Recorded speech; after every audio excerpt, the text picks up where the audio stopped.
Well, so the Aging Academy is just one of the many different programs that we have in Aging Well.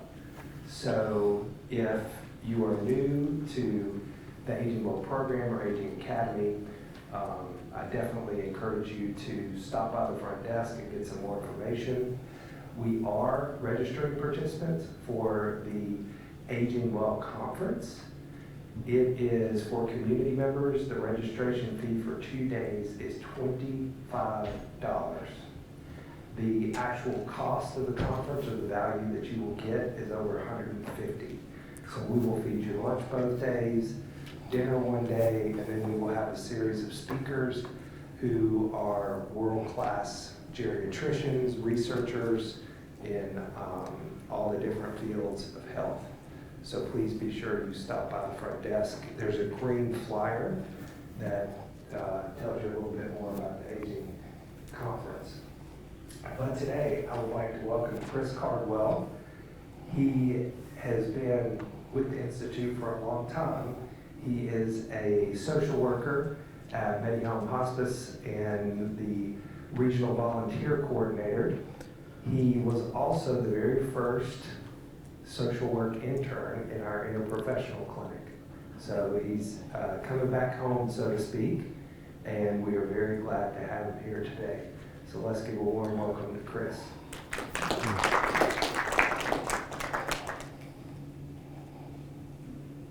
How's this going to go?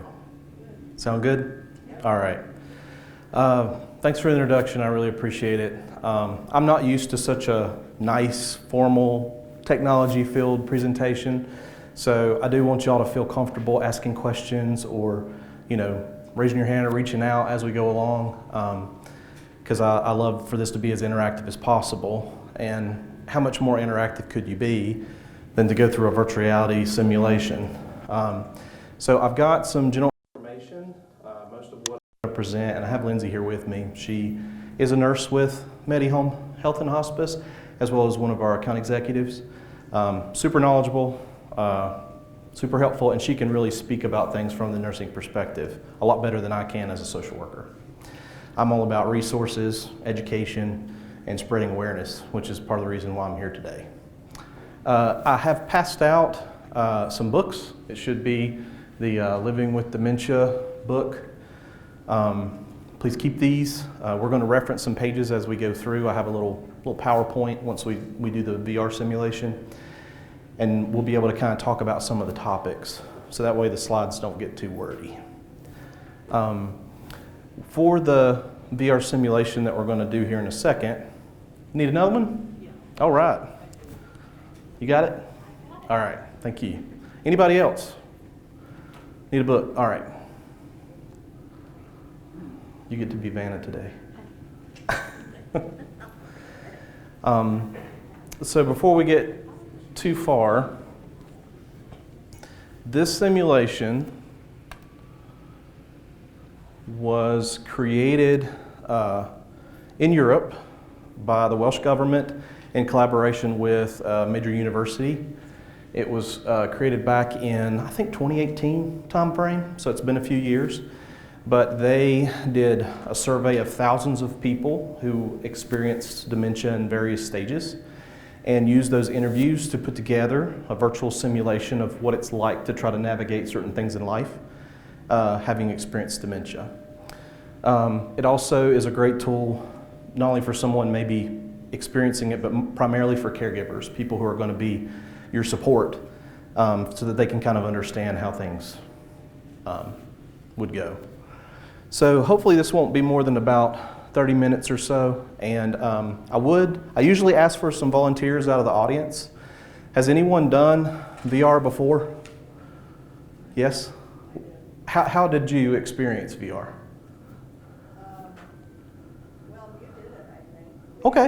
It was the caretaker's social, support group. Yeah, so I came out to... It's been a while ago. Great. Well, it's the same thing. It hasn't changed. I'm hoping they update this experience soon. But it's very similar, and usually what I ask is anyone who wants to volunteer to come up. We're only going to do about 3, and they're pretty short. They're about 2 to 5 minutes long. That if you have any kind of dizziness or if you get disoriented when you would use, I don't know, just disoriented in general, vertigo, things like that, I would encourage you not to volunteer. I am going to be here. I'm going to be around. I'll have a chair. Some of them are more interactive than others, but none of them are going to be having you do a lot of stuff. It's just very simple movements. But I just wanted to give you that warning because I have had some folks that got a little dizzy. So with that said, do I have any volunteers? We got some lovely, what looks like students. We also have, a great crowd here, so anybody who would like to come up. If you have glasses, that's fine. It'll work with your glasses. And I'll take you through the first experience. This first one's really simple. You're just going to sit and listen. Okay? What about minor balance issues? This first one will be okay because you're going to be sitting. But on the other ones, I would encourage anyone with balance issues not to volunteer. Okay, come on up. I'm nearsighted, so I don't think I'll need my glasses. Okay, Yes. great. So I'm going to help get you set up here. My grandson will be proud Oh, that yeah. I've tried this out. I think they're recording this. You're going to have to show it to him. So you just put this on like a set of goggles. Okay. All right. And then you can kind of see where if you move it around a little bit, it'll get clearer. Like if you adjust it, it'll get a little clearer, fuzzier here in the front. And I'm going to just tighten it for you. Okay. Is that too tight? No, Okay. got a weird ear thing going on. Yeah, you can just kind of push those to the side. And Okay. then, does it feel like it's falling down a little bit? A little bit. Okay, I'm gonna tighten another strap and you just tell me when. Okay, that's good. Okay. Sorry to mess up your lovely hair. Oh, I don't have that problem. there are some hands over here. There are. So what we're going to do real quick is, if you'll just stand where you are, I'm going to switch this over so that everyone in the crowd can see what you're seeing. So if you look up and look at those, you're in an apartment. If we have any way we can dim these front lights? Is that over here? You might be better at this than me.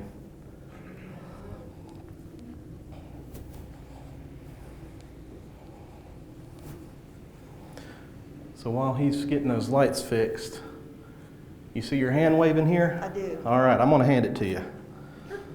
So I'm just going to put it in your hand. Don't Okay. worry about pressing any buttons. Okay. You're just going to hold that. And if you hold it up, you can move it around, Okay. and you'll see it move around.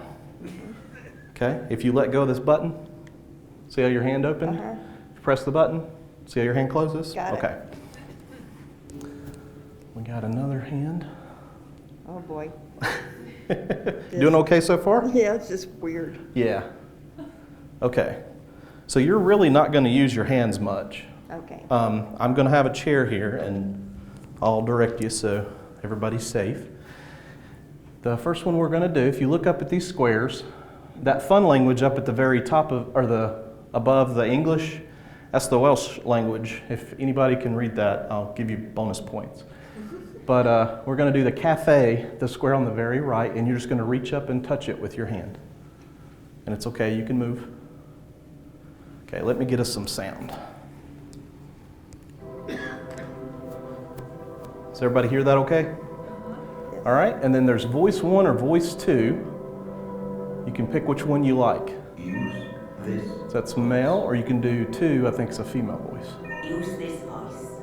Whichever you prefer. And start? Yep.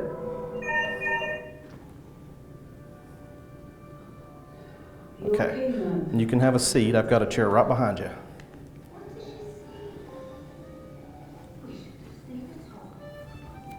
We should hurry. Bob will be wanting his lunch at 1. Dad died over 10 years ago, Mum.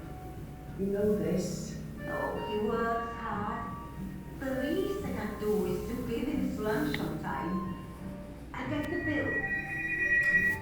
Hold on then. Hello? Yeah, I'm with her now. Not great. She's agitated and talking about Dad again. I think she even knows where she is.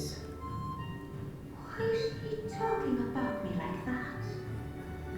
She knows I have a busy day today. It's laundry day. I'll pay for this so we can leave. This money in my purse. Put your purse away, Mum. Money confuses you these days, remember? Alice. Don't know what to do with her. I'm fine. I'm just worried about her. No, I don't think it's time to be thinking about a home. Home? Yes, I want to go home. I don't feel safe here. Where are my car keys?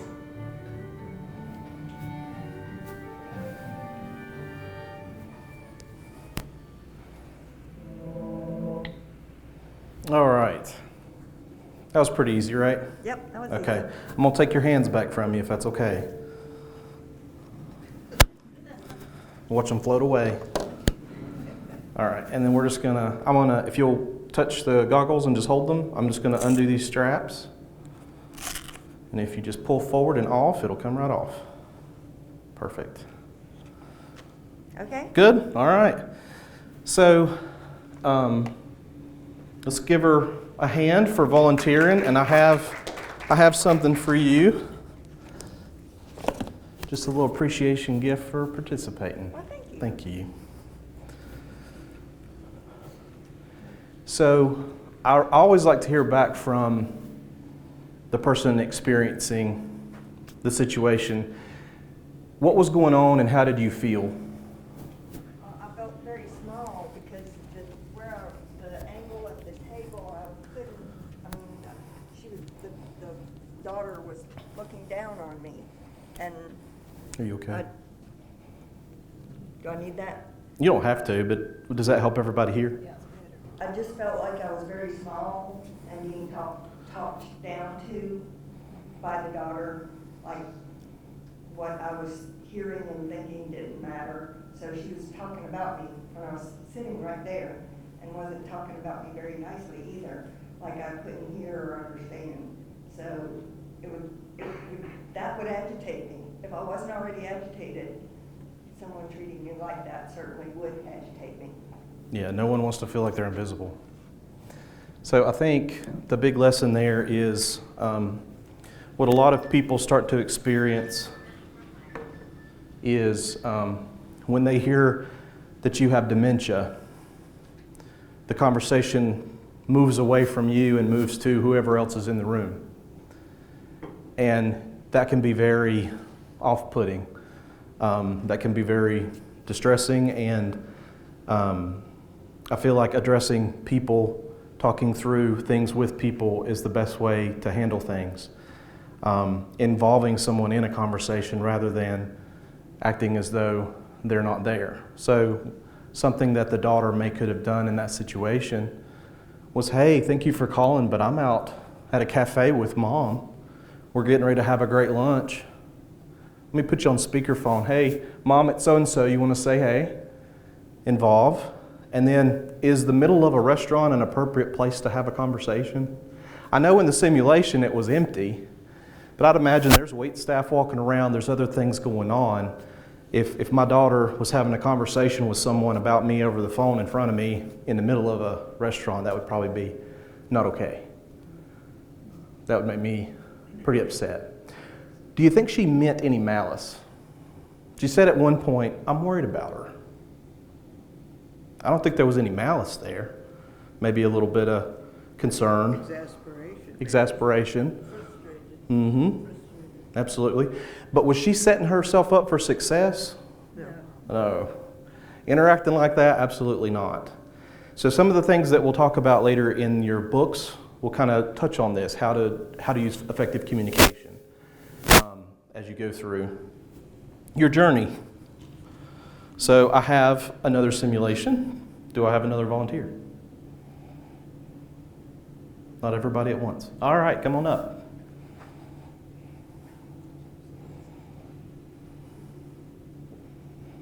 Hey. Thank you so much. Have you ever done VR before? It's been a minute. Okay, well, this is a pretty old headset, so it's nothing super fancy, but we'll get you connected here. And again, sorry about the hair. It's okay. And then once you get it kind of settled where it looks pretty clear, I'll It's on the tighten. side. Is that okay? Yeah, it's a little fuzzy. Where's the? You can just move it up or down or till you get it where it's more like the headset itself. Yeah, the headset's perfect. Okay, so I'm gonna tighten this a little bit. And then, does it feel like it's drooping A any? little bit. Yeah, right there. Is that better? Yeah, Okay. How's that? that's good. It's not gonna be like perfectly real, but Yeah. it's and sometimes there might be a little bit of condensation in there, but hopefully it's okay. All right, if you want to take a baby step back for me, you see your floating hands over there? Sort of. Yeah. All right, I'm going to hand you the first one. Don't worry about pressing any buttons, you're just going to hold it. And we got the other one saying hello. All right. So just to orient you to this, if you push a trigger, you ball your fist up. What that's going to do in the simulation is be the way you grab things. Okay. And if you hold it down, you'll hold on to that object, and if you let go, you'll drop it. Okay. Okay? All right. So let's get us some sound. And this one, let's do the lounge. And you can walk and whichever voice, Use this voice. and start. I need to pop into town. I'll get the car keys from the bowl. Ha! Here we are. I've got them. Oh no, wait. These are the house keys. Well, they should be in there. I hope for Maggie's sake that they're in the jar. I'll look in the jar for the keys. I wonder if they're in the jar. No, they're not here. Please let them be hiding underneath the newspaper. Oh, they're not here. Maggie, I've told her 1,000 times to leave my car keys alone. They must be under this hat then. Nope. Oh, there's only one more place to look. In the drawer. What does this note say? Is this note for me? But I can't get to town without a car. Maggie! This is probably Sharon calling again. She worries about me all the time these days for some reason. Hello? Hi, Dad. It's me, Sharon. I was just calling to make sure you're okay. Did you eat the lunch I left on the counter for you? I can't hear.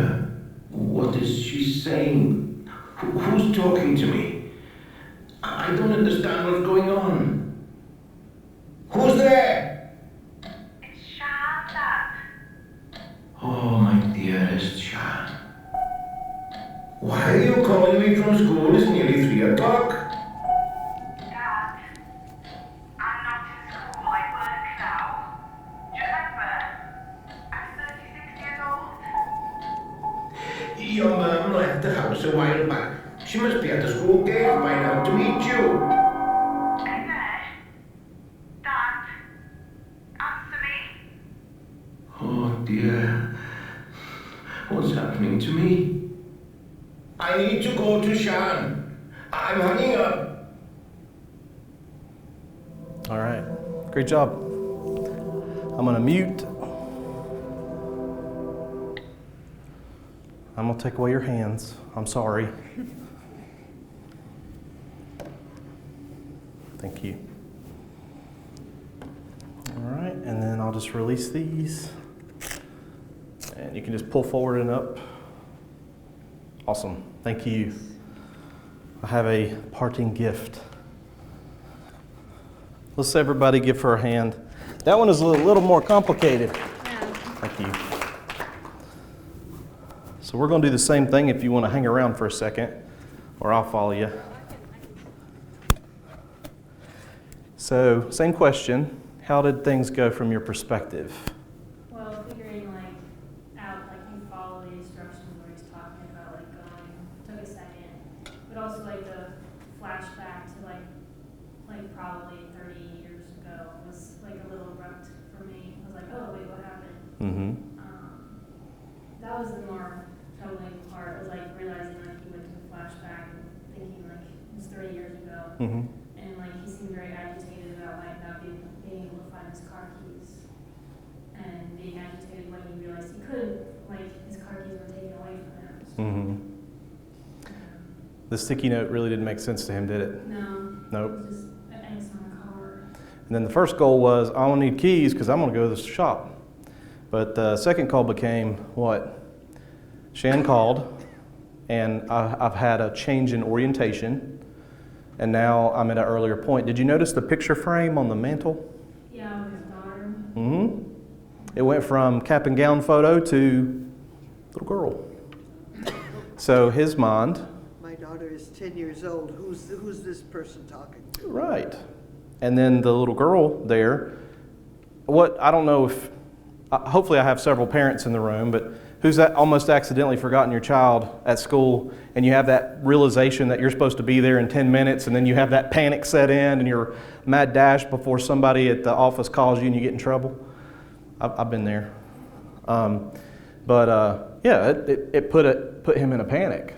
And then even though the situation changed back, He was so upset. yeah. Thank you. So, orientation is one of the major factors in dementia. Orientation has several different facets. Is anyone aware of some of those? What do you mean? So, one thing is time. Time can change. Time is how you orient yourself. You know that I am in 2025 and it's not quite warm enough as it should be right now. It's April, So that's one facet. Does anyone know another facet? Place. And he was in the same place, right? But different. Cabinets were different. Yeah. So time and place both were kind of different there because the time influenced the place. Anybody else on another one? Situation. So what was one of the major situations that changed? He couldn't drive. So we wanted to drive, but then what happened? They took the keys away. The daughter? The daughter calls and he thinks, I've got to go pick her up at school, but Right. I don't have the key because So he just wanted to go to the store, but then by the end of the simulation, he was panicked, needing to go pick up his daughter from school. So that change in orientation changed the situation. And then there's one more. Anybody's? Yeah. So person, place, situation, and time. So place. Thank you for that. So during the progression of dementia, or there's other situations that can cause you to have orientation changes. They can be scary, but they can be very pleasant too. But they are something to be mindful of. And so when you're interacting with someone, it's a good idea to kind of check in and see where we're at, what we're into, what's going on. Because if we assume that somebody's over here looking through all these brochures, we might think they want a brochure. But they might be looking for their car keys. And so if I go talk to them about brochures, that's going to be pretty confusing to them. Great. So we got one more. Any takers? This one is not as tough as the last one. It's kind of in the middle. If I don't have any takers, I'm going to make Lindsay do it. So. I hope somebody. No, it is a really good experience. It truly is. So. Okay, well, come on, Lindsay. Looks like you're nominated. It's been a while since you did this anyway, hasn't it? It's been a long time. Yeah.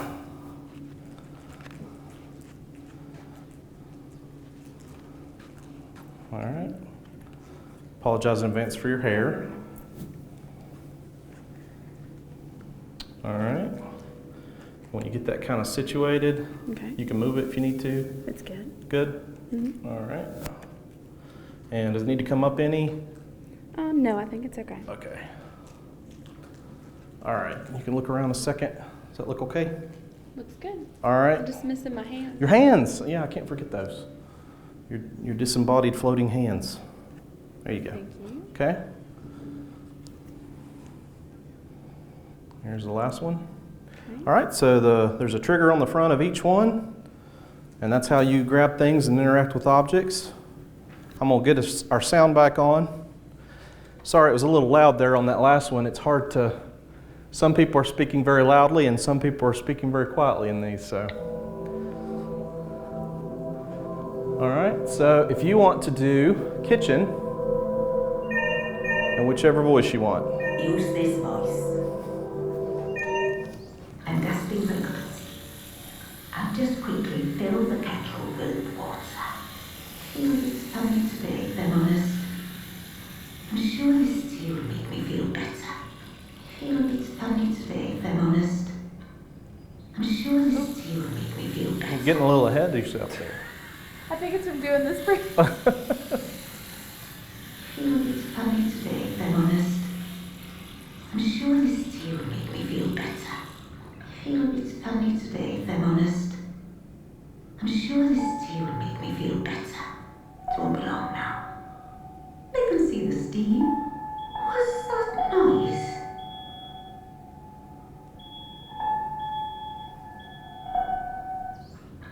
Who's put the kettle on the hob? That's very dangerous. It wasn't me, was it? But how am I going to make a cup of tea now? All right. Thank you, thank you. All right. I'm going to get your hands. That was a short one. Thank you. And we'll just unstrap here. Okay. And you can just pull it off. Perfect. Hair's still way better than mine. Yep. Thanks. Not saying much, right? All right, everybody, thank you, Lindsay. I'll give you 1, 2. Oh, thank you. I appreciate that. Thank you. So now you have to talk about it. I had a microphone. You got it. Okay. So what happened? So I was gonna make a cup of tea, and when doing that, things changed in the middle of me making it. So I had a new one initially. I had a new one initially. And what's the new one made out of? Plastic. Yes, And you filled that new one, and then what did it turn into? a kettle, like a tea kettle from. And that was made out of metal. So it's perfectly acceptable, rational, makes total sense to put a metal tea kettle on the stove, correct? She called it a hob, I guess that's the term over there, but the stove. But you wouldn't put a plastic one, would you? So what happened? It started to burn Yeah. on the stove. And at first we thought it was I mean, steam. it's normal. It looks Yeah, normal to looked like me. steam and Yeah, and then I hear all of a sudden the fire alarm's going off, and something feels very odd. Wait a minute, what happened? right. And then we had an orientation shift back to present, and we realized, We have a situation. yeah, who put the kettle on the hob? 'Cause I didn't. do that. That's Yeah. not what I would, yeah. I wouldn't do that. It doesn't make sense to do that. I would never put my plastic tea kettle, my nice fancy one that I just bought or maybe I've only had for a month, I would not have put that on there. How did that happen? Thank you. Plus with the shift, when the smoke alarm came on, she may not realize what the smoke alarm means. Mm-hmm. What's that noise? Right. So one of the things that I thought was really interesting about orientation changes is sometimes when an orientation change is taking place, your memories don't necessarily follow from one moment to the other. Our body produces chemicals that make us feel certain ways, like fear, panic, excitement, happiness, all those things. And those chemical processes can last a while. So if you get really excited about something, you might be excited for the next 5 minutes or 10 minutes, even if you're not in that situation anymore. Or if something really scares you, you might get scared in that moment, even if that moment has passed. And you're just like, man, I got to calm down. Well, if you have an orientation change into a situation where you've just almost caused a fire in your apartment or in your kitchen, that could be very distressing and unsettling. But then shifting to the present, and then you realize what's happened. The fear's still there, but there's not always the knowledge or the memory of what exactly happened during that change. And that's something to be mindful of. Because sometimes I might do something that makes perfect sense in the moment to me, and then my daughter or my wife or someone comes after me and they say, why did he do this? And they ask me, why did you do this? And I'll say, I don't know who did that. What we just saw, is that something that can happen? Would it make any sense for them to get mad at me or upset or hold that against me or anything like that? Have that lead to hurt feelings or hard feelings? Hopefully not, if we understand that those things can happen. Okay? Any other observations or thoughts about that last one that anybody has? Their stove changed too completely. Mm-hmm. Went from electric stove to a gas stove. Okay, good point. That could cause some situational problems, couldn't it? Because if I think I just turn the knob and I don't push in and pull out the right way on a gas one and I don't ignite it right, I could cause some big problems. My question was, okay, if that's a plastic one, what was she going to do with it? She's going to sit it on the countertop. On the electric one it would be okay because it would just get hot. Yeah. But it turned into flame. When she put a plastic object on a burner. So normally she would have just hit the on button, filled it with water, set it on the counter, and put the on button and it would have heated. We're talking about a lack of knowledge here. Oh. So electric tea kettles are usually plastic and they will heat. You don't have to put them. Okay, so that was supposed to be an electric one that you just plug in and turn the little knob and then Yes, sorry, yes. it's all in there. That probably makes a lot more sense now, right? Okay, Yeah. now I know. So electric tea kettle, plastic will heat itself. Metal, old-timey tea kettle, let's put it on the stove. Yeah, Or hob. Okay. So it was an electric one that you were supposed to put back on the counter and turn on. Yeah. So situation change, all kinds of things Thank changed. you. I was thinking, Yeah. what the heck's going on here? That's a great point. And I think you were gonna, Yes, I was just gonna ask, so what do you do when it could definitely be a safety situation and you're involved with trying to care for someone in that situation? do you think that someone that's experiencing those situations would be safe to be left alone? No. Okay. That would be a big indicator right there of what you need to do. Sometimes notes help early in progression of dementia in early stages. Reminders, things like that. But you noticed when the gentleman was reaching in the drawer and he found the sticky note that had the car on it and the X through it, that didn't help, did it? So the person that did that put that on the hob or the stove, you might have had a note there and could have been completely ignored or not understood in that moment. However, three of us are at Appalachian Bryan Estates, and they're in the little kitchenette. There's an electric stove with a couple of burners. Yeah. And a few months ago, I know you were here. I don't know if you were there. We had an actual honest to God fire. Wow. With the stove. And so what they do now is that they've turned off the stove up at the breaker box. Gotcha. And so, you could do something like that, and if somebody was there and actually needed to use the stove, they turn the stove back on, boom, then turn it off, and then if they put it on the stove, nothing would Well, happen. I think originally the fire started because someone, and the person that lived in the apartment put a plastic cup Yeah. on the stove Yeah. and turned it on. Right. So it'd be kind of a similar situation to this. Yeah. Yeah. And of course, So Sorry. now it's a thing, that we turn it, if you're not using the stove, we'll turn the stove off so you don't accidentally bump the Great tip. thing. And Yeah. if it's an electric one, if it's a gas one, you're on your own. Right. I'm sure there's a shut off there too somewhere, somehow. But yeah, I think that was a potential solution as well. So I really appreciate everyone's participation. I hope that was helpful.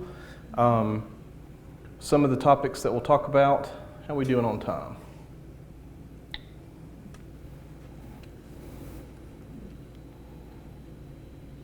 I think we're good. Will be brought up in this book that we're getting ready to go through.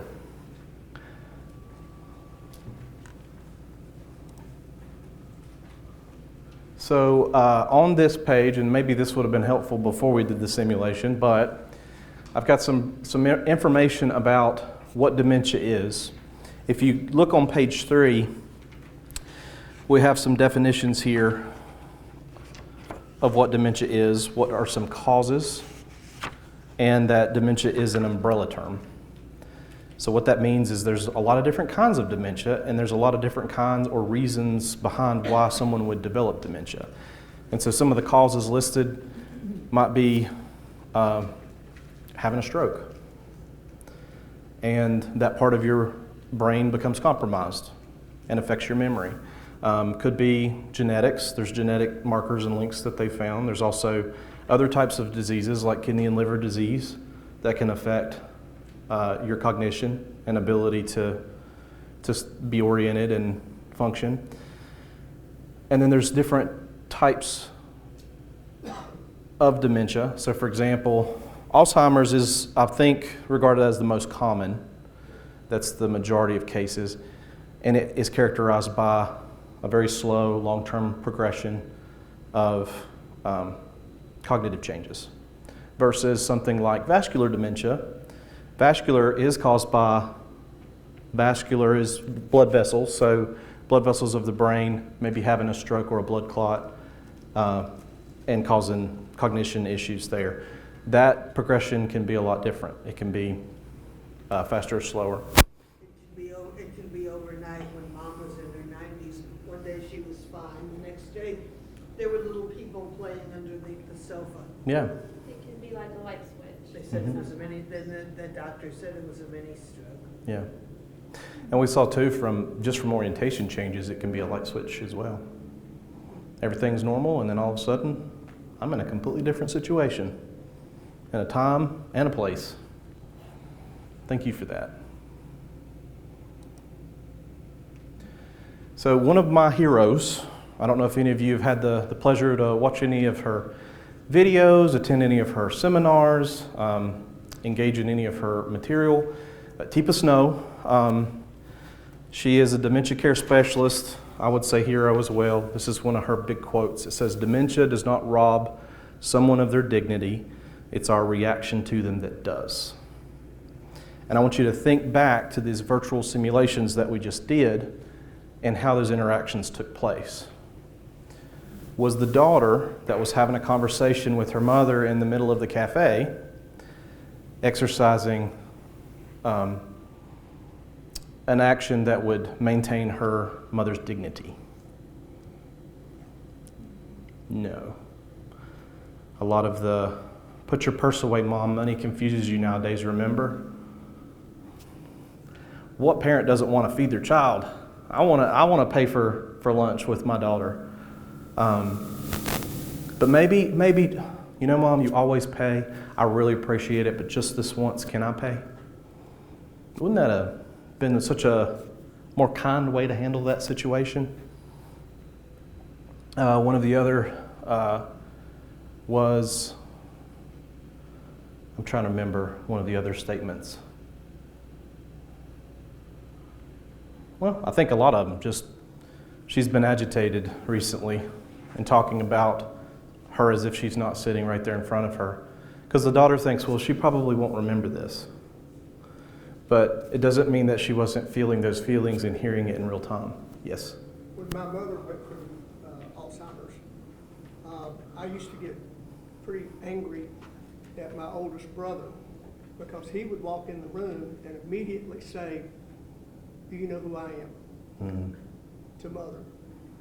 And that would put her on the spot. And that was not showing her very much dignity at all. Instead of walking in and saying, hi Mom, it's Buddy. Mm-hmm. You know. And then he ended up with dementia too. Yeah. So, that genetic component that we talked about.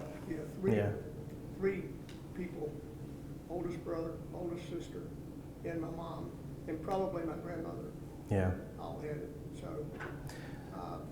it's very difficult to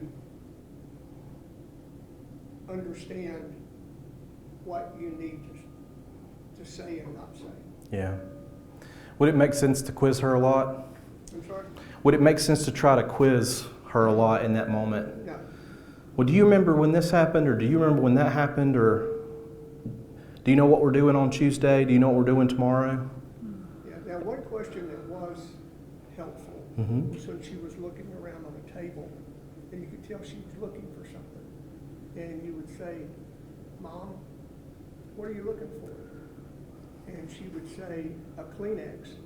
Oh, here they are. Yeah. And she oftentimes would say, oh, so that's what that is. Yes. So that's what that's called. Mm-hmm. But she was able to find it and make the connection. So with the simulations, and we talked about checking in with someone, that's exactly what you were doing. You weren't assuming what she was doing. You asked her what she's doing, and she used that to inform, and then you were able to help. I think another big piece was that she didn't recognize that a tissue was a tissue. Well, if she was in the middle of an orientation change, that box of tissues could have been something completely different. Maybe she saw them as a hat sitting there or a potted plant. And so it didn't bring awareness to her until maybe you started pulling them out and put them in her hand. That, oh, okay, or her orientation shifted where it made sense at that point.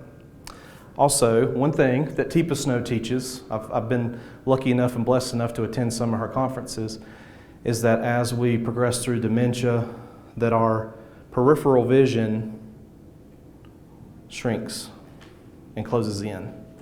And our ability to see things outside of our immediate view become compromised. And when you reach advanced stages of dementia, if you put your hands like little circles and you put them like you're doing goggles and you look around, this is what someone sees. So if I'm sitting pretty close to this table, I no longer can see this table in front of me. So if there was something sitting right here in front of me, I wouldn't even see it unless I looked down. And if I was too far to the right or too far to the left, it wouldn't even appear. Is that a dementia problem? It seems like that would be your eyes growing older. Well, I don't know. I do know that there are age-related changes to our vision, absolutely. But the way the brain is affected by the progression of dementia, it does cause our visual abilities to change. And not for the better, unfortunately. And Teepa Snow is a wonderful resource. Truly, I'm sorry. No, yeah. They can't hear me. Oh, Sorry. you can just hold on to that. Okay. Teepa Snow is a wonderful resource. I encourage anyone that is interested to, she's on YouTube, you can look her up. She has books and videos, but she is wonderful at explaining things and helping you walk through that journey and what that looks like at each stage when someone's going through those steps, like the vision. because that is a factor in it. That's kind of when someone's nearing the end stage of dementia, like Chris was just describing, your vision, it becomes more tunnel vision. Now, different types of dementia can cause different declines, but that's a very common one that you see, and that's where safety awareness becomes an issue. Because if I don't see what's right here, I'm walking right out in front of it. Yeah. And I can't see it, so that's not even on my mind. So I'm gonna step away from you. Sorry. Because I'm causing feedback. Yeah, thank you. Yes. Well, You're welcome. I remember has to be almost 60 years ago because my son was born, or right about that time. And it's somewhere when I don't remember what I was doing, but I knew I lost my peripheral vision. I couldn't see anything unless I turned my head. Mm-hmm. Now, I was still in my 20s then. And so I got to the doctor and they said, I think it was brought on by the bad headache. Mm-hmm. What was right to say? Could be a migraine. Yes. Mm-hmm. And he said it was just something temporary. But I understood what you were saying about that because you can't, nothing. It's gone. Yeah. So migraines are, a very massive temporary. But I mean, as far as what you were Mm-hmm. explaining about how she couldn't see that way, but I can understand that. Yeah. And that may be scary too, that feeling you can't see what's going on around you, and if you can hear things going on around you, and it's all heightened, everything's heightened, your senses, the touch, everything that like you and I hear now is heightened for them. So, it's scary if you can't see it, but you can hear someone talking to you, you don't know where they are, or you can hear a loud noise and you don't know where they are. It creates panic, and that fight or flight, like Chris described, kicks in. So it can be alarming, and then that's where an increased risk of falls happens, with that. Thank you for sharing that experience. I did leave a list of resources out there. And the I think top one is her website, and she has a whole educational series both for people who are starting a dementia journey or folks who are family members that might be involved in that journey. And it gives both tools to navigate. So if you didn't grab one of those, it's not on the first table, it's on the second table. I left some out there. Feel free to grab those. Those are great resources. So this is going to get a little clinical, but I feel like it's helpful to understand. I figured out that the feedback, if you cut it off, it helps. Cool. We use, or clinicians use, something called a FAST score, or a FAST scale, whenever we're looking at where we're at in a dementia journry. And the FAST scale was developed by Barry, I'm going to mess this up, Reisberg, I believe, MD, and colleagues in the 80s. And they created this scale to kind of help see where someone is at on their journey. And you should be able to go to page 4 and 5. And these early, middle, and late stage symptoms will be listed. Make sure I'm telling you right. Yep. So these are pretty much a FAST scale. They're just written out.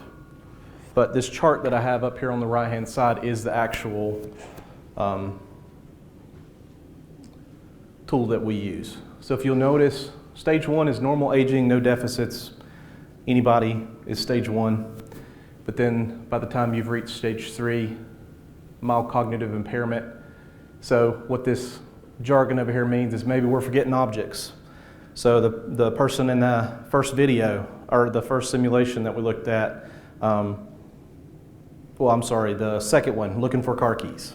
I've lost my car keys, I need to find them, forgetting objects. It might be trouble navigating new environments or adapting to different situations. When we're in our kind of day-to-day groove and we're doing things that we're accustomed to doing, those things are pretty deeply embedded in habit in our minds. But when we're put in a situation that we're not familiar with, we're relying a lot more on our brain to navigate those situations. And when our brains are compromised by the progression of dementia, it makes that tougher. And then there might be organizational impairments, and that's more like keeping up with things that you normally never had a problem doing. Middle stages are fast 4 to fast 6. And this is when you're getting into the start of mild into moderate. And if you notice up here on the screen, moderate is broke down into A through E. So 6 is a pretty big milestone in the progression of dementia. This is when you're in the later stages of mild. Earlier, it might need help picking out clothes, because we may see objects like a box of tissues, and they're not a box of tissues to us. So if we've got a shirt laid out to put on, we may not recognize that that's a shirt. Or we may recognize that it's an article of clothing, but we may not know which article of clothing. So we might be trying to put our shirt on like it's socks, or think it's a hat, or something like that. This is where most people start to really need additional support from family or friends or someone close to you. IADLs. Does anybody know what an ADL is? Have you learned that in some of the educational series? Activities of daily living. You got it. Activities of daily living. So that's your everyday.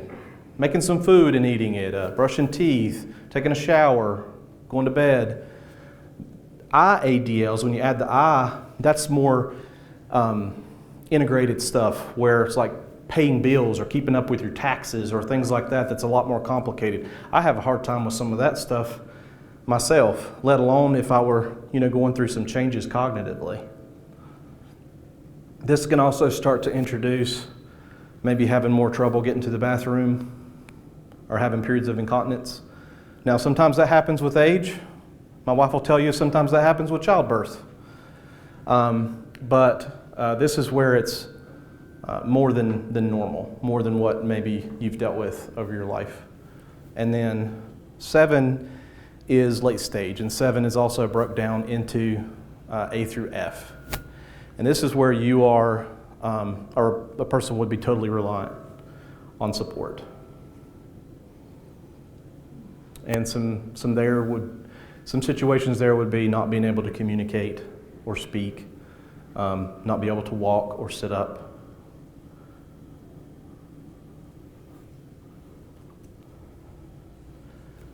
This is typically the time I'm with Medi Home Health and Hospice, but when someone reaches late stage dementia and is in the 7, that's usually when someone's appropriate for us to come and help provide care and us to help educate families and family members or facility staff people, folks at ABE or folks at Deerfield or Glenbridge, all of our wonderful supports that we have up here in the high country. Another quote, Rosalind Carter, First Lady Carter. There are only 4 kinds of people in this world: those who have been caregivers, those who are currently caregivers, those who will be caregivers, and those who will need a caregiver. This is a universal experience. When we were brought into this world, we needed help. Throughout our life, we're able to provide help and able to provide support to others. And then sometimes it circles back around and we need help again. And it's okay. It's the way it's set up. But I think it's good for us all to understand that we're all in a journey and we're all going to be a caregiver at some point. So this next section is primarily for caregivers. It's on page 6. And it runs all the way through 13. There are a lot of really wonderful tips in this book. And if I tried to put all of those up here on this slide, we'd be here for an hour. It'd be very boring. But the main tip I wanted to share is the one at the top, and I added that one, and it says, get help. I was raised in Lenore, North Carolina, country boy. I was taught to take care of myself, take care of my own. and asking for help was something that was not encouraged in my general upbringing. It was incumbent upon me to take care of myself and take care of others around me. But when you're either starting a dementia journey or you are a loved one of someone starting a journey, the earlier in the process that you get support, the better things are going to go. And unfortunately, sometimes, if you're hesitant to reach out and you're hesitant to get help because things are changing and you're not sure exactly what's going on and you're afraid to reach out and say something to your doctor or say something to your family member, you might be in your middle stages before your family actually realizes that there's a problem. And there's all these things that could have been done to kind of help along the way to make your life so much better. Part of getting help on that resource list, all of those resources are getting help. And then sometimes it's just starting that conversation with family or with your doctor. Or if you're a person who has a loved one and you start seeing some changes, in a loving way, reaching out and saying, hey, I want to help. So we'll just touch on a couple. We'll see what my time is here. I think we got about 15 more minutes. I would say, since we mentioned communication so much, let's go to communication. That's page 7. So one thing I think is really good in bold down there near the bottom, it says, try not to take angry outbursts to heart. The person is only trying to cope with their own sense of fear and loss. Do not argue with the person that's experiencing changes. Try to validate their feelings. I see you're upset. How can I help? That's a very different approach from what we saw in the simulations. Because would it have made sense for me to argue with the lady in the kitchen trying to put the tea kettle on the stove? If I have a metal tea kettle in my hand and I am however many years old and I've been making tea longer than that person's been alive, I know how to use a metal tea kettle. I'm going to put it on the stove, and if you sit there and argue with me, I'm just going to think you don't know what you're talking about. It's not going to get anywhere, and it's going to cause I might make an angry outburst. I had an encounter like that with Mom. Toward the end, she was mid-90s. And first my sister called me to inform me that Mom was insane. Because Mom had called her wanting to talk to her mother, who died when Mom was 15, and she wanted to talk to her Mom's grandmother. Yep. And I said, well, what did you tell her? And Mary said, I said, they're dead. I said, just like that. You just said, she said, well, they are. So anyway, she's going to call you and she's all upset. I said, oh, thank you. And Mom called, but she was furious with me and with Mary because we didn't tell her that they died. Mm-hmm. And I just said, okay, whoa, Mom, back up. Yep. And then I just went through the dates. Your mother died in 1925 or 24. You were 15, remember? Yes, I said, okay, hold on to that. Mm-hmm. Your mother died in 1925. Bridget, your grandmother, died in 1940, right? Right. Yes, okay, hold on to that. Mary was born 1947. I was born 1951. We never knew them. Yeah. We couldn't tell you about it because we weren't there. Mm-hmm. And then it was, well, why don't I know? I said, you didn't know, Mom. You're forgetting stuff. How could I forget that? I don't know. I wish I could say something magical and make it all better, but it's a really tough situation. You don't want to lie to your loved ones. You don't want to admit things and make them feel like you're not being truthful or not being upfront and honest. I just sort of walked her through the years. Your mother died here, your grandmother died here, Mary was born here, I was born here. we couldn't. And in some situations, that might work, and in others, that might make things even worse. I don't remember that. That's not how it went. Why are you telling me that? Thank God it didn't. Yeah. But then her final thing was that Mary's final words to her had been, just go to sleep. Yeah. Just go to bed. She was going, how can I go to sleep? I said, just lie down and close your eyes. If you go to sleep, you go to sleep. If you don't, just lie down. I think what you just shared perfectly demonstrates why getting some education and some support and help, like Teepa Snow's program or reading some books about how to work through these situations. This isn't a new disease. This has been around for ever, I think. Okay. What we ran into was getting blindsided in the same kind of situation with your brother and with your sister. Maybe you're trying to do everything you know to do, but you live out of town and you only live there occasionally, and handling that extended group of people becomes almost as challenging as handling the person that has Alzheimer's. Yeah. Another thing for you guys, if any of you have Netflix, there's a series on there, a little mini series called Man on the Inside. You guys need to watch it too. Mm-hmm. Ted Danson, he's working as an undercover detective in an assisted living home.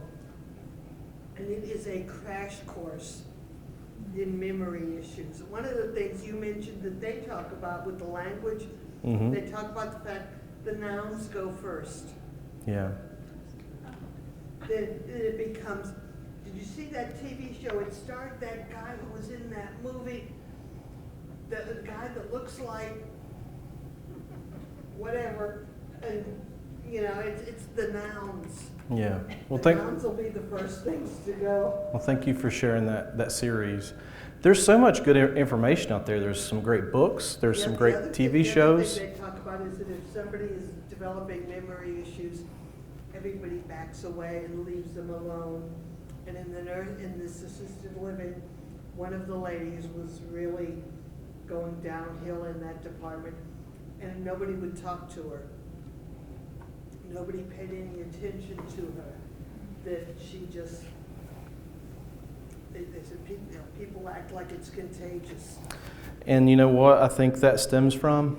A lack of understanding and knowledge about it.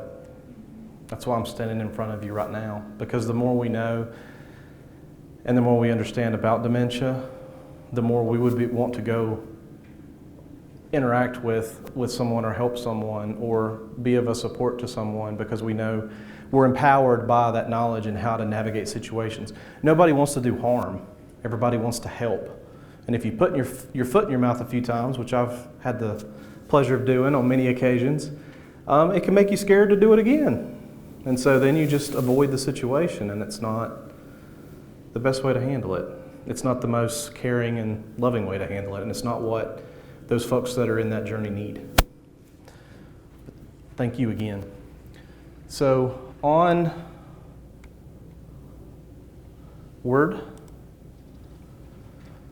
one other thing I wanted to bring attention was palliative care and pain management. Because there's no cure for dementia, a lot of times what things start to shift towards is comfort, quality of life, emotional support, pain management, those sorts of things. The benefit of palliative care is that when the goal is the whole person, which is what our agency and a lot of organizations that support folks that are going through the end and later stages of dementia, we've already realized that it's reached a point, there's no cure for dementia. We're not going to reverse anything. There's no medication out there that's going to make it, it's going to fix it. Now, I hope I eat those words in 30 years and there's some medical breakthroughs and things are different. But as of right now, that's the way that it is. But when you have a team that can come in, that's social workers like myself that are full of resources and community connections, and you have therapists and you have nurses and you have a lot of other folks there that are coming to you. You're not having to go to them. It can improve not only your quality of life, but the quality of life of the family or friends or folks around you that are helping support you through the journey. Did you have anything you want to add? Yes, I would say, one of the big things is caregiver fatigue. And this is especially the later stages where you really start to feel that and you see that. So having that support helps to where, we are improving quality of life and helping to support you at your home. But also, our ultimate goal is we want you to have good memories with your loved ones. And sometimes when you're having to be the caregiver so much, you're not getting to be the child or the spouse or the friend or whatever that may look like, the relationship, it changes a little bit because whoever is providing the most care, whoever is, especially the hands-on with personal care and things like that, it gets more challenging because you're taking a lot of the brunt of things, the sleepless nights, more of the behaviors, more of the toileting and some of the things that are happening. And so just knowing that you have support with you or someone to reach out to can make a huge difference. Because again, it's like a roller coaster. I always say that when I'm speaking with families because you're going to have a lot of good days and then you're going to have some bad days. It's a lot of ups and downs. It's like waves. But just knowing that you have supports throughout that journey, no matter what that looks like, can make a huge difference. I think a lot of people think there's the misconception that we're coming in to take you from your home. If we're coming in the home, that means we're coming to say you're not safe and we're trying to take you out, but that's so far from the case. We actually want to keep you at home. How can we do that so that you are safe, that you have things that you need, and have the best quality of life that you can? So. Thank you, Lindsay. Thank you, Lindsay. Yes? Are there some medications that kind of slow down as the person begins showing dementia? I've heard that maybe there are. There are some medications. So if you have a history of dementia in your family, or if you're getting a screening at your office, sometimes they reference it to like what they call a mini mental. And they'll ask you questions, or they may ask you to draw a picture of a clock or something kind of like that. There are medications like Dementia or Aricept, and those medications help to slow the progression. If you are showing symptoms of that, or you've been diagnosed with it, that helps to reduce the symptoms for as long as possible. As things progress, though, those medications tend to not be as effective as they once were. But they are certainly something, if you are, taking the steps to get checked out, to do those screenings and communicating with your provider and speaking about how things are feeling for you, what's going on, and that type of thing, it's good to get ahead of that and to start those sooner rather than later, because it can certainly make a difference for you. Shameless plug for the Aging assessment. the aging assessments here at the Interprofessional Clinic. I think that's wonderful. Wonderful program. It's really good, really good. They do that full mental thing, draw a clock and memory stuff and what have you. That's a great resource, certainly. I would encourage everyone to participate in that for sure. It is free. There's some people at Ryan Estates, they need to know. And it is free. Just call them to the appointment. Thank you. Yep. What is the name of it? An aging assessment. Is this work? Okay. They have gait checks that can test your gait for stability. They have nutrition folks to help with nutrition because so much of our health is based off what we eat. They have social workers for resources. They have these all kinds of screenings that you can participate in. And the great thing about them is they follow you year after year, and they can help with referrals or help with making sure that your primary care physician or whoever needs to be involved is made aware of any of the screening tools to then start addressing things as they arise. Yeah, I do it every year around my birthday just to say, okay, am I holding steady or is the escalator going down. Yeah. And I think we all understand that as we age, the escalator goes down. There's changes, there's things that happen. But we can age gracefully, we can age with dignity, we can age well, which I think was the whole idea behind the Aging Well support program. And we do that through education, screenings, tools, connections, resources. So I'm going to talk about the bad word, the H word, hospice. But I think it's got a little bit of a stigma, or it's had a stigma in the past, but things are a little different. So our agency does home health. So home health is more of a recovery from maybe a fall or something's happened in your life and you need rehab, or you need some physical therapy or occupational therapy, and you don't want to go to a facility to do that. You'd rather do it at home, and you've got somebody there to kind of help you through it. That's a wonderful program. And then we have a palliative program, and that's where it gets more into the chronic disease management, and you have some symptoms and some issues that you needed addressed ongoing.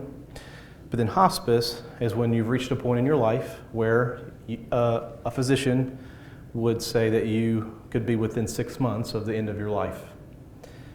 Now, that sounds really heavy, and it is. I'm not going to make light of it. But it doesn't mean that there's no physician that I am aware of that has one of those magic 8 balls or has a crystal ball that can look and know for sure when things are going to happen. And the trajectory of a lot of dementias is not always predictable. So you may have, like this slide says, stage 7 on the fast scale dementia, and that, along with the physician's assessment that you could be within 6 months or less of life, and if you have some other things that you're going through, like heart disease or kidney disease, things like that, would make you appropriate for our services. Hospice is a never-ending support. It's one part of our healthcare system that I absolutely love. When you start on hospice services and start to receive support, one, you can cancel at any time. You can revoke your benefit, and you can pursue curative treatment or whatever you feel like you need. But you can always come back, and you can always reap that benefit. It's something that we all have. And I think the majority of healthcare providers cover it as well if you're not of Medicare or Medicaid eligibility. Medicare or Medicaid, sorry. Another thing about hospice is when it's appropriate is when you wish to have a natural death.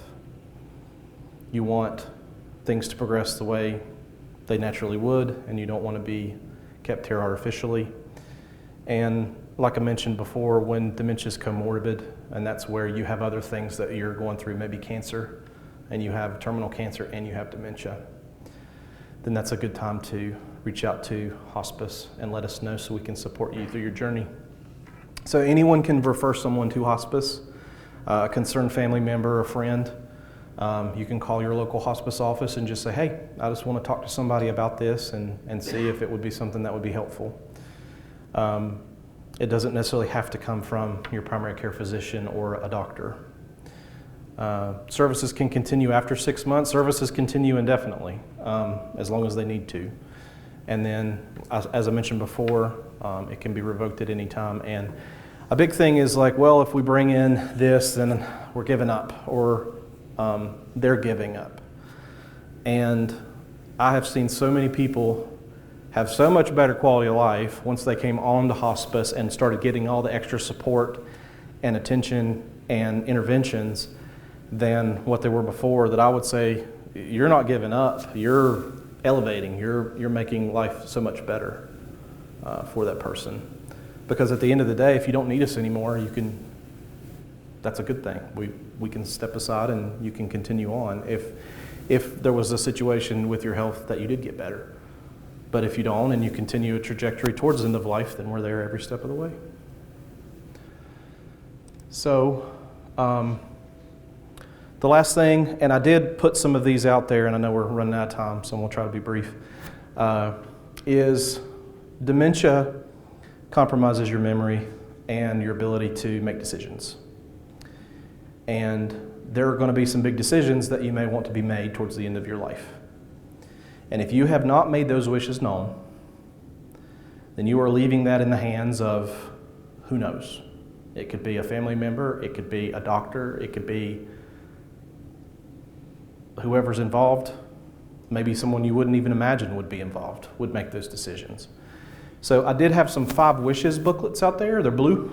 And you're welcome to take some. If I ran out and you didn't get one and you want one, our Medi Home Health and Hospice office here in Boone is right behind Harris Teeter in the big brick building, right underneath Hopscotch, if you're familiar with Hopscotch. You're welcome to come by and say, I want one of those 5 wishes books, and we got a ton of them. Be happy to provide those. But what those will do is allow you to put in writing and on paper what your wishes are and how you want to be treated, how you want things to go. And in the state of North Carolina, that document needs to be notarized, so you can fill everything out except for the last page, and you just wait to fill out that page until you're in front of a notary with some witnesses. Your local banks are a great place to go. They can pull almost all of them have a notary, and they can just pull a couple tellers over as witnesses, and you can have that thing signed very quickly. Doctors' offices typically can do those as well. I think utilizing advanced planning and 5 wishes or whatever other document that you want to use, it can take away a major burden for a loved one to have to make some tough decisions, because some of us want things for ourselves that our loved ones would not want for us.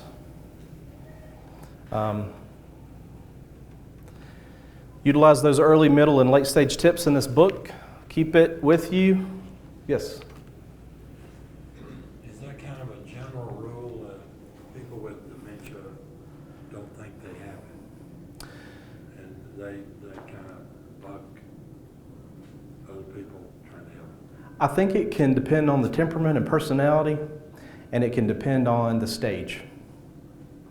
I think it's probably a combination of both. And the type of dementia that it is too can play a factor in that, because Alzheimer's is a little different, like than you would say Lewy body dementia, which tends to coincide a lot of times with Parkinson's. Lewy body dementia, you can appear oriented for longer periods of time. You have a lot more hallucinations. You tend to be paranoid and things like that. But you can appear oriented and have more conversations and appear more yourself. So depending on what type of dementia it is too, that can make a difference on how they react. But usually, typically, in most dementias, as things progress, the idea of help is very challenging. One, they don't understand what you're doing. And I think too, it's just scary. It's losing independency, but not knowing why. And so it is normal, to get that negative reaction a lot of times, because they may not know they have it. And sometimes I've had patients that are aware they have it. They may not know exactly what it is, but they can feel that something's not right. And you'll hear them a lot of times say, something's not right. I feel cloudy. Something's wrong. And sometimes that may be that they know something's wrong. They may just not know exactly what that is at a certain point. So that it can be challenging depending on if they are aware, and at some point they lose that ability to understand what it is. So that can make a difference. I think the biggest thing is getting help, because depending on where someone's at in their journey, having some other folks who are very knowledgeable about the disease and maybe where they're at in their progression would be able to know how to have those conversations, or who to engage for those conversations. The last point on the slide, there will be a point where you're no longer oriented. It won't be coming and going. And even if it is coming and going, the person may not be able to speak. They may not be able to say what it is that they want. They may not be able to write what they want. And so the earlier decisions can be made, the better. And there will reach a point where if you are a family member, a friend, someone that is providing care, and that person has not had their wishes known and put it in paper, then that last point, make decisions that you believe they would want and aligns with their values. Are researchers getting closer to a cure, or is it way out there? I think they're closer to understanding mechanisms for different kinds of dementia. Like I've read recently about, they've identified some of the genetic components. They can actually look at our DNA now and see like why the specific parts of our DNA that cause dementia. They're starting to understand how vascular works, how Alzheimer's works, buildup of certain proteins in the brain, or certain processes are not going the way they're supposed to. But as far as a cure, not that I have heard. They definitely talk about preventatives and ways that you can help to exercise your brain and do different things, doing as much of routine as you're used to and things like that. But yeah, unfortunately, there's not a cure at this time. But I think we're learning more about how we react to things, how we treat it, because we can't. With someone with dementia, they can't change what they're doing. They're using all that they have, but we can learn how to react in a way that is appropriate for them and meet them where they are with what they do have, to make their life as safe and comfortable as possible.